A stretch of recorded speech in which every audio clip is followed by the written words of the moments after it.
अस्सलाम वालेकुम। आज की इस वीडियो के अंदर हम डिस्कस करने लगे हैं कन्फेशन को। ये बुक है जिसे लिखा था जेन जैक्वस रूसो ने।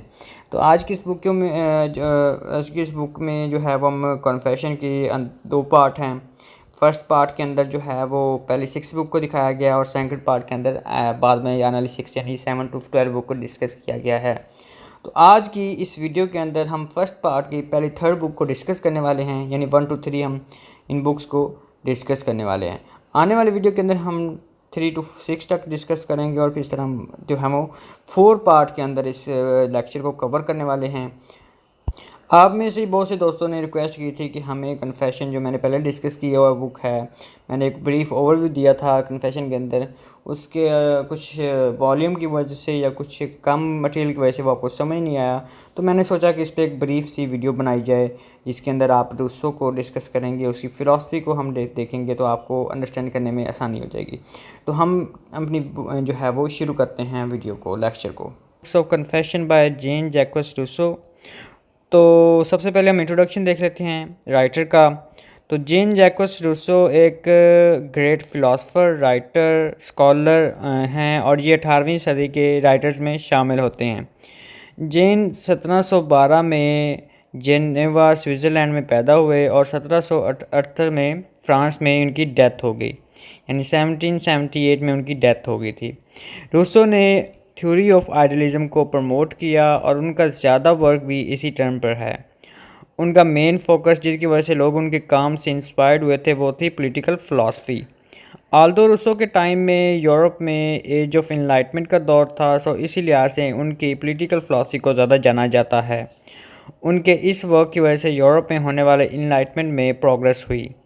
1776 में यूएसए और 1789 में फ़्रांस में होने वाली रेवोल्यूशन में लोग आपकी पॉलिटिकल फ़िलासफ़ी की बुक्स और राइटिंग से इंस्पायर हुए थे और इस रेवोल्यूशन के दौरान आपकी राइटिंग्स का लोगों पर गहरा इम्पैक्ट हुआ। उन्होंने लोगों को अपनी राइटिंग्स के थ्रू पॉलिटिकल, इकोनॉमिकल, मॉडर्न और एजुकेशनल थॉट्स के बारे में शऊर पैदा किया, बेदार किया और इन थ्योरीज़ के बारे में डाउट्स को क्लियर करके उन्होंने एक नई जिद्दत पैदा की, एक नई इन्वेंशन पैदा की। रूसो ने म्यूज़िकल कंपोजिशन भी सीखी थी। उसने 7 ओपराज भी लिखे। उसका शुमार ट्रांजिशनल जो है वो कंपोज़र्स में होता है। तो ये था एक बायोग्राफ़ी उनकी, एक छोटी सी ब्रीफ सी उनके बारे में कुछ पॉइंट्स थे। तो अगर उनकी फ़ेमस वर्क्स की बात की जाए तो उन्होंने बहुत से फ़िलासफ़िकल बुक्स लिखी। उसने सबसे पहले एक ऐसे लिखा था जिसकी वजह से उसको अवार्ड भी मिला था। उसका नाम था अ discourse on science and arts. उसके बाद उसने बहुत सी बुक्स लिखी जिनमें the discourse and origin of inequality है, द एमिली है, द सोशल कॉन्ट्रैक्ट है, द रेवरीज ऑफ सॉल्टी वाकर्स। इस पर मैं ऑलरेडी वीडियो बना चुका हूँ, अगर आपने नहीं देखी तो जाकर देख सकते हैं। उसके बाद रूसो जज ऑफ जीन जैक्वस, या उसके बाद जो है वो एक ऑटोबायोग्राफी भी उन्होंने लिखी है, द कन्फेशन, जिसको आज हम डिस्कस करने लगे हैं। तो द कन्फेशन जो है ये 12 बुक्स हैं। आज की इस वीडियो के अंदर हम पहली 6 बुक्स को कवर करने वाले हैं और ये उनकी सबसे बड़ी काविश मानी जाती है। मीन्स ये बुक बहुत फेमस हैं। उसके अलावा रूसो ने जो है वो कैंट की रोमांटिसिज्म से इंस्पायर होकर जो है वो एक नावल लिखा जो कि बहुत ज़्यादा फेमस हुआ था, जूलियर और द न्यू हेलोइस, जिसमें रोमांटिसिज्म लेट 18 रोमांटिसिज्म को प्रेजेंट किया गया। So we can concluded that Jean Jacques Rousseau was a great philosopher, writer, composer, educationist and novelist of the in 18th century of Europe. तो हम Rousseau की जो है वो इंट्रोडक्शन को इसके साथ एंड कर सकते हैं कि वो 18th सेंचुरी का एक माया नाज जो था वो लिखारी था। इंट्रोडक्शन ऑफ बुक देख लेते हैं। द कन्फेशन आज का हमारा जो टॉपिक है, ये बुक एक ऑटोबायोग्राफी है। ऑटोबायोग्राफी क्या होती है? जो ये एक ग्रीक लैंग्वेज का वर्ड है। It means, auto means self, bio mean life, graphy mean to write. So autography means a self written account of one's life. अब मॉडर्न टाइम्स में ये बुक इस title the confession of Jean Jacques Rousseau के साथ publish हुई थी और 1769 में कंप्लीट हुई। इसमें रूसो की जो है वो फर्स्ट 53 ईयर्स की लाइफ को कवर किया गया है। ये बुक रूसो की लाइफ में पब्लिश नहीं हो सकी, बट 1778 टू 1789 के दरमियान पब्लिश हुई, जो कि फ्रेंच में थी। लेटर ऑन 1790 में इसको इंग्लिश वर्जन में पब्लिश किया गया। कन्फेशन के बारे में बात करें तो कन्फेशन जो है वो लेक्सिकली इसका मतलब है a discourse of one's sins और to accept one's mistake. So confession का मतलब है खुलेआम अपनी गलतियों और गुनाहों का इतराफ़ करना या उनको एक्सेप्ट करना। रूसो का ये वर्क दो मुख्तलिफ पार्ट्स में डिवाइड किया गया है। हर पार्ट की 6 बुक्स हैं। बुक 1 to 6 को जो कवर करते हैं, जो जिसका दौरानिया 1765 टू 1767 के दरमियान इसको लिखा गया था। वाइल बुक 2 जो है वो बुक 7 और 12 को कवर करती है, जिसमें 1769 टू 1770 के दरमियान इसको लिखा गया था। इस तरह फर्स्ट पार्ट जो है वो 1782 में और सेकंड पार्ट जो है 1789 में पब्लिश हुआ। रूसो इसके थर्ड पार्ट को भी प्लान कर रहा था, मगर वो कंप्लीट ना हो सका। रूसो ने इन बुक्स में अपने एक्सपीरियंस को शेयर किया है, जिनकी वजह से उसकी पर्सनैलिटी और आइडियाज़ को एक प्रॉपर शेप मिली। रूसो का ये वर्क पहली जो मेजर ऑटोबायोग्राफी के तौर पर जाना जाता है। इससे पहले 2 राइटर्स ने अपनी ऑटोबायोग्राफी लिखी है, जिसमें मेन फोकस मज़हब को रखा गया है, बट इन्होंने अपने यूनिक स्टाइल को इंट्रोड्यूस करवाया। इससे पहले सेमी ऑटोबायोग्राफी एक विलियम वर्ड्सवर्थ की भी बहुत मशहूर ऑटोबायोग्राफी है, द पल्यूट, जो बहुत ज़्यादा फेमस रही, और उसके बाद ये कन्फेशन है जो बहुत ज़्यादा फेमस रहा है। रूसो का बुक है जो 12 बुक को कवर कर रहा है। आल्दो विलियम वर्ड्सवर्थ का जो बुक्स थी वो 14 बुक्स को कवर कर रही थी, वो एक सेमी ऑटोबायोग्राफी थी, लेकिन जो रूसो है उसकी जो ऑटोबायोग्राफी है ये 12 बुक्स को कवर करती है। तो ये था ओवरऑल इस बुक्स के बारे में एक ओवरव्यू, प्लस हमने राइटर को देखा। तो अब हम अपने मेन टॉपिक की तरफ बढ़ते हैं, यानी हम इनके बुक्स की बुक 1 की समरी को देखते हैं। तो कन्फेशन बुक 1 समरी की तरफ बढ़ते हैं। तो जीन जैक्स रूसो ने अपनी ऑटोबायोग्राफी की तरफ अपने रीडर्स को अपनी लाइफ के ट्रू पोर्ट्रेट दिखाई है, जिसमें ट्रुथ के अलावा और कुछ नहीं है। तो बेसिक्स फर्स्ट में रूसो जो है वो जिनेवा में 1712 में बॉर्न हुआ, यानी पैदा हुआ। उसकी मदर का नाम जो था वो सुजैन है और फादर का नाम इज़ाक था, इज़ाक रूसो। और रूसो के मॉम डैड एक एपिक लव स्टोरी थी उनकी, एक मॉम डैड की, इवन कि वो बचपन से एक दूसरे को जानते थे। सैडली रूसो की मदर की उसकी बर्थ के दौरान ही डेथ हो गई, और उसके जो फादर थे वो उनको किसी रिलेटिव के पास छोड़कर चले गए थे, क्योंकि वो रूसो को अपनी वाइफ की डेथ का जिम्मेदार समझते थे, मर्डर समझते थे। रूसो को अपनी 5th और 6th बर्थडेज के बारे में याद नहीं है, बट उनको ये याद है कि रीडिंग की वजह से उनकी पर्सनैलिटी पर ह्यूज इम्पैक्ट हुआ था। उनको अपनी रीडिंग्स की वजह से ह्यूमन की अंदरूनी जो है वो पैशंस के बारे में समझने का मौका मिला। उनका एक ब्रदर भी था जो चाइल्डहुड के बाद कभी उससे मिला नहीं। लिटिल रूसो को अपने बचपन में हर किसी की तरफ से रॉयल ट्रीटमेंट मिलता था, बट वो थोड़ा सा इल मैनर्ड था, बिकॉज जो है वो उसको जो ट्रीटमेंट मिलता था वो और उसको रोकने वाला कोई नहीं था, इसलिए वो इल मैनर्ड हो चुका था। रूसो की आंट का उसकी लाइफ में बहुत ज़्यादा इन्फ्लुएंस था। उसे अभी तक उनकी खूबसूरत गाई हुई आवाज़ याद है। जब रूसो छोटा था तो उसके जो फादर ने फ्रेंच कैप्टन, जिनका नाम मिस्टर गोइटर था, उसकी शॉर्ट चुरा ली थी, जिसकी वजह से उन्हें जेल जाना पड़ा था। इस तरह उन्होंने जिनेवा को परमानेंटली छोड़ दिया और रूसो को उनके एक काइंड अंकल बर्नार्ड के पास छोड़ दिया गया। उसका एक जो कज़न था जिसका नाम बर्नार्ड था, और ये रूसो के लिए भी कुछ कंफ्यूजिंग था कि वो दोनों बेस्ट फ्रेंड बन गए। फिर क्या हुआ, क्योंकि उसके अंकल का नाम भी बर्नार्ड था और बेटे का नाम भी बर्नार्ड था, तो ये चीज़ उसे कंफ्यूज कर रहे थे। और फिर वो दोनों बेस्ट फ्रेंड बन गए, कौन, रूसो और उसका कज़न। दोनों बच्चों को इकट्ठे एक विलेज बॉसी में एक पोस्टर यानी मिस्टर लंबरकियर के पास लैटिन सीखने के लिए भेज दिया गया। उस पास्टोर की वाइफ दोनों बॉयज़ को रेगुलरली अपने ही एक साथ बेड पर सुलाती थी। हर कोई यही अज्यूम करता कि रूसो की गलती है, उसने क्राइम किया है, बट उसने कन्फेस करने से रिफ्यूज़ किया और स्ट्रॉन्ग बना रहा। इस इंसिडेंस को हमेशा रूसो ने याद रखा और अपनी इनोसेंस को मेंटेन रखा। रूसो ने एक और एम्बैरसिंग मोमेंट को रीडर के साथ शेयर किया है कि उसने एक दफ़ा अपने नेबर आंट के कुकिंग पॉट में यूरिन कर दिया था। देन रूसो और उसके कज़न बर्नार्ड ने एक वेलनट ट्री लगाया जो कि टेरेस पे था। उसके कज़न ने एक एक्विडिक्ट यानी एक नाली बनाई ताकि प्लांट को प्रॉपर पानी मिल सके। मिस्टर लंबरगियर ने उस बॉय को उसकी जो कंस्ट्रक्शन थी उसका मजाक बनाया और उसे टेरेस को डैमेज करने के लिए स्कॉल्ड भी किया। और ये रूसो की एक डेरिस्ट मेमोरी थी। उसके बाद रूसो ने अपने चाइल्डहुड लव अफेयर के बारे में जिक्र किया है। लिटिल रूसो ने ओल्डर गर्ल्स के साथ फ्लर्टिंग शुरू कर दी, जिनके नाम मिले डे वुल्जन और मिले गोटोन थे। वो दोनों इसे एक किड की तरह ट्रीट करती थी, बट ये मिस्टर जो है उनके लव में पूरी तरह मैड थे। रूसो बहुत फ्यूरियस हो गया था जब मिले डे वुल्जन ने किसी से और से शादी करी थी। तब रूसो को लगा कि लाइफ इज़ टू टफ, क्योंकि तब जो तो उम्र होती है ना, उसमें जज्बात जो है उन्हें निकल रहे होते हैं। तो तब इंसान को जो काम होता है, जो कोई हर्ट करता है, वो बहुत ज़्यादा फील होता है। तो ख़ुद को एक ब्रीफ सेंटेंस देने के लिए रूसो एक एंग्रेवर यानी डीपली इम्प्रेस करने वाला बनकर अपनी लाइफ के बारे में बताता है।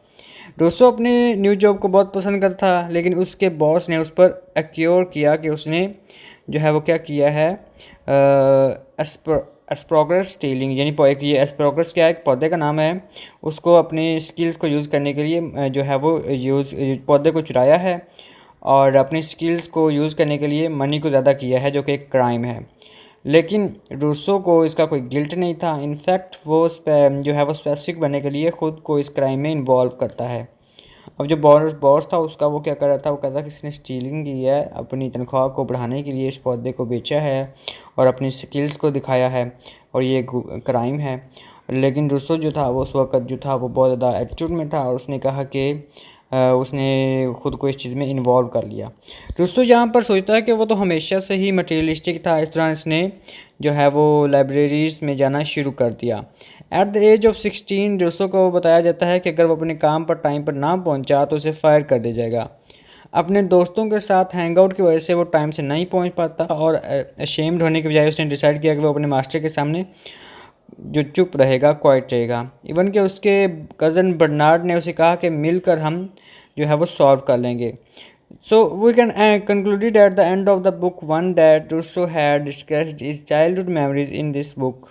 तो बुक 1 में ओवरऑल वो क्या कर रहा है, अपनी चाइल्डहुड की मेमोरीज़ को डिस्कस कर रहा है और अपने बचपन के बारे में बताता है, अपनी पैदाइश के बारे में बताता है, और जिस तरह उसका वाला साहब उसको मर्डर समझता था, और उसके बाद जो उसने काम किए, यानी अपने जो नेबर के पॉट में यूरिन कर दिया और अपने एल्डर्स के साथ यानी एल्डर लड़कियों के साथ जिस तरह से फ्लर्ट किया, अपने एक्सपीरियंस को बताया, स्टीलिंग के बारे में बताया, और जिसके पास गांव में वो सोते थे, वो सारा जो इश्यूज़ थे वो सारे वो बताए उसने अपनी इस बुक 1 में, अपने कन्फेशन को उसने डिस्कस किया है। रूसो की अगर सेकंड बुक की बात की जाए कन्फेशन की, तो रूसो ने खुद को एक बर्ड से एग्जाम्पल किया था, और एटलीस्ट इसने अपने आप को एंग्रोवर प्रेजेंट नहीं किया, बल्कि उसने अपने आप को फ्री कर दिया है फोमो यानी फियर ऑफ मिसिंग आउट। उसमें मुतला होने की बजाय उसने अब्रॉड में ट्रैवल करना शुरू कर दिया। वो कॉन्फिगरेशन चला गया जहाँ कि उसका चाइल्डहुड का होम था, यानी जेनेवा के करीब। वहाँ उसे एक प्रीस्ट जिनका नाम एमडी पॉन्टवरी था, उसने रूसो को एडवाइस की। उस प्रीस्ट ने जो है वो उन्हें बताया कि वो एक पॉयस लेडी को जानते हैं जिनका नाम एमडी वॉन्स है। वो डेफिनेटली तुम्हारे जैसे पुअर और जॉबलेस लड़की की हेल्प करेंगी। ये लेडी बहुत ज़्यादा प्रीटी थी और रूसो को लगा कि वो कोई मूवी स्टार वगैरह की के शोबे से बिलोंग करती है, या कोई स्टार है या मॉडल है। लेकिन रूसो किसी प्रॉपर जॉब, परमानेंट जॉब की तलाश में था। आल्दो उसे एमडी वॉन्स के सपोर्ट थी, बट फिर भी वो अपने बलबूते पर कुछ करना चाहता था, क्योंकि वो जो एज होती है वो इसमें जोश जज्बा बहुत होता है, इंसान चाहता है कि वो कुछ करे। जब वो जॉब हंटिंग कर रहा था तो उसे अपने लॉन्ग लास्ट जो है वो आकर जो एक उसके डैड थे जो गुमे हुए थे, यानी जो उससे मिल नहीं रहे थे, लॉन्ग लॉस्ट डैड मिले और उससे मिलने का मौका मिला रूसो को। टूरन गया तो वहाँ उसने मेमडी वॉन का लेटर दिखाया गया, तो उसे जो है वो कैथोलिक कन्वर्टर कम्युनिटी में एडमिशन मिल गया। ये अच्छा था, बट रूसो एक्चुअली में कैथोलिक नहीं था, वो एक प्रोटेस्टेंट था। बट उसके अलावा उन्हें वहाँ पर स्पेशल ट्रीटमेंट दिया गया। रूसो को लगा कि वो मुकम्मल तौर पर कैथोलिज्म में कन्वर्ट नहीं हो सकता। उसने वहाँ पर एक्ट एंड माउस गेम खेला, यानी उनको डिसीव किया। रूसो ने कैथोलिक बनने की पूरी कोशिश की, पूरी एजुकेशन भी हासिल कर ली, बट अकॉर्डिंग टू हिम ये गुड एजुकेशन नहीं थी। वहाँ पर उसे मर्डर का एक टेस्ट देना पड़ा, जिसको उसने पास कर लिया। फिर रूसो बताता है कि उसे लगा कि अब कुछ टाइम के लिए हैंग आउट किया जाए। उसके पास कुछ मनी थी, सो वो वापस आ गया। वाइल वॉन्डरिंग एक लेडी बर्साइल उसे मिली। वो मैरिड थी और उसे जो है वो उसकी एज भी ज़्यादा नहीं थी, बट रूसो से ज़्यादा थी। बट वो इतनी प्रीटी थी कि रूसो उससे फ्लर्टिंग करने लगा। एक दिन रूसो उस लेडी से मिलने उनके घर गए। उन्होंने बहुत अच्छा फ्लर्टी मोमेंट गुजारा। रूसो उसको किस करना चाहता था, लेकिन उन दोनों को इंटरप्ट कर दिया गया। ये रूसो का फर्स्ट रियल लव था। स्टिल एम बसाइल जो है उसको अपने साथ डिनर के लिए इनवाइट करती है। इसका नाम है एम बसाइल। तो डिनर के लिए इनवाइट करना चाहती थी और उसने रूसो से कहा कि वो उसे अपने एक प्रीस्ट फ्रेंड से मिलवाना चाहती है, जो कि एक्चुअली में उसका हस्बैंड था। आल्दो रूसो बहुत यंग था और इसलिए प्रीस्ट उससे जेलसी था। इस तरह इसका जो फर्स्ट रोमांटिक डिनर था बहुत बुरा गुजरा। एट लीस्ट रूसो को उसके लैंडलेडी ने एक जॉब तलाश करके दी और उसे जो है वो काउंटेस डावर्टाइल के हाउस में जॉब मिली। और रूसो का काम उस लेडी के लिए फ्रेंच लेटर लिखने का था, क्योंकि उसे जो है वो ब्रेस्ट जो है वो कैंसर था, इसलिए वो कंफर्टेबल होकर नहीं लिख पाती थी। फाइनली काउंटेस द वर्साइल्स की डेथ हो गई। रूसोज जो है वो उसने उसका पिंक एंड सिल्वर रिबन जो है उसको चोरी करके एक स्वीट सर्वेंट गर्ल को वो रिबन्स को है वो पिन अप कर दिया और बाद में इसे उस चीज़ का बहुत ज़्यादा जो है वो रिग्रेट हुआ। So we made assess that in this book Rousseau discussed his love affairs and struggle for his job।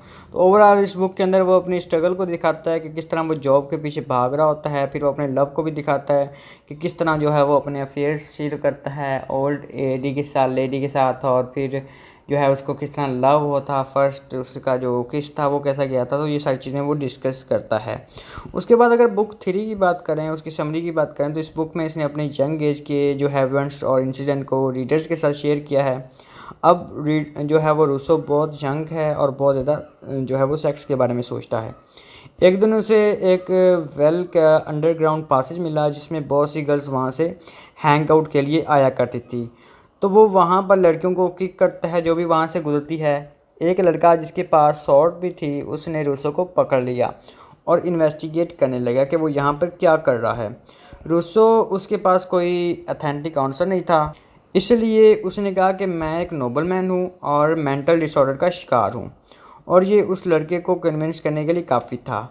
उसने रूसो को जाने दिया और जब भी वो उसे देखता था तो उसका मजाक उड़ाता था, यानी रूसो का। रूसो एक विनकार जिनका नाम मिस्टर गाइम था उनको जानता था। उसने रूसो को लाइफ के बारे में सॉलिड एडवाइस दी। लेट काउंटर्स जो लेडी ब्रेस्ट कैंसर की वजह से मर गई थी, उसके nephew count de la Roque ने उसे एक और काउंट से मिलवाया। ये फ्रेंच नेम होते हैं जिनसे पहले काउंट इस तरह बोला जाता है, जिसने उसे जो है वो अपने वेल ऑफ चिल्ड्रन से इंट्रोड्यूस कराया और इस दफ़ा भी उसे लेटर लिखने का काम दिया गया। रूसो एक लेडी ब्राइल से मिला जो कि एक यंग लवली लेडी थी जिसे रूसो के वहाँ आने और काम करने के बारे में पता ही नहीं था। ब्राइल जो है वो उसे इग्नोर करती थी, बट रूसो एक दफ़ा उस पर वाटर गिरा दिया। लकीली रूसो के और भी कनेक्शन बन रहे थे इस हाई सोसाइटी में, और वो जो है वो लेटर राइटर के तौर पर फेमस हो गया था इस हाई सोसाइटी में। रूसो का अपने काम में बिल्कुल भी दिल नहीं लगता था। इवन वो बहुत प्लीज हुआ जब उसे काम से फायर कर दिया गया।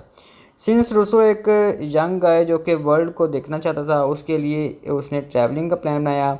रूसो ने मैम डे वॉन्स के पास जाने का सोचा। वॉन्स ने उसका वेलकम किया। ये वही लेडी थी जिसने रूसो को स्पॉन्सर किया था, जिसको रूसो जो है वो समझता था कि ये या तो मॉडल है या कोई फिल्म स्टार है, जो कि बहुत प्रीटी थी। उसने वो वेलकम किया रूसो का। तो उसके बाद क्या हुआ कि एक दूसरे को उन्होंने निक नेम दिया क्योंकि वो बहुत ज़्यादा क्लोज होने लग गए थे। तो मैम डी वॉन्स को उसने ममा और रूसो को लिटिल वंस का नाम दिया गया। रूसो सिर्फ 19 साल का था।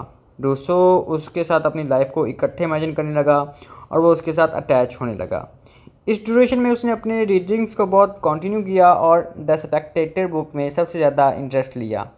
वॉन्स के एक फ्रेंड उसे अपने एक साथ जो है वो मॉक जॉब इंटरव्यू देने के लिए ले गए।